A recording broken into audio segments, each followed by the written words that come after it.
So ఇప్పుడు ఈ రాబోయే ఎన్నికలకి 175 అనే నినాదంతో ముందుకెళ్తున్నారు. ఈజ్ అట్ రియల్లీ పాసిబుల్ 175కి 175 వస్తాయన్న కాన్ఫిడెన్స్ ఏంటి అసలు?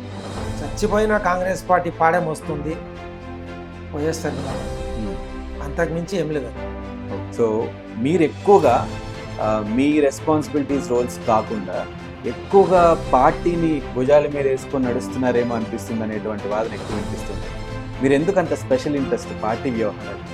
ఈరోజు దాదాపు తెలుగుదేశం పార్టీ గవర్నమెంట్లో 5 సంవత్సరాల ఆయన పాలనలో రోడ్లకు అసలు మరమ్మతులు కానీ రోడ్లకు పట్టించుకున్నటువంటి దాఖలాలు.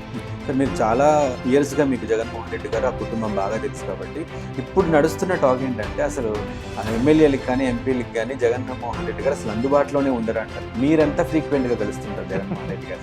మీరు ఇవాళ చూసుకుంటే కనుక అమ్మఒడికి కానివ్వండి, జగనన్న విద్యా దీవెన కానివ్వండి, వసతి దీవెన కానివ్వండి, చేయూత కానివ్వండి, గృహ నిర్మాణాలకు కానివ్వండి, రైతు భరోసా కానివ్వండి, ఇలాంటి చేంతాడంటా ఉన్నాయన్నమాట. మనము ముస్లింలకు ఏం చేసామన్నమాట, ఎంతమంది ఏ పథకం కింద ఎంతమంది లబ్ధి పొందారన్న చెప్పడానికి కూడా ఒక దగ్గర క్లారిటీ.